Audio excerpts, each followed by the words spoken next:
প্রত্যেকটি আন্দোলনে জীবন দিয়েছে, রক্ত দিয়েছে দেশের সাধারণ মানুষ, আর তার ফল ভোগ করেছে এক শ্রেণীর কুটিল রাজনীতিবিদেরা।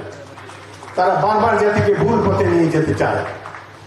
আজকে কেন দেশের এই দুরবস্থা? কারণ দেশে নির্বাচিত সরকার নাই।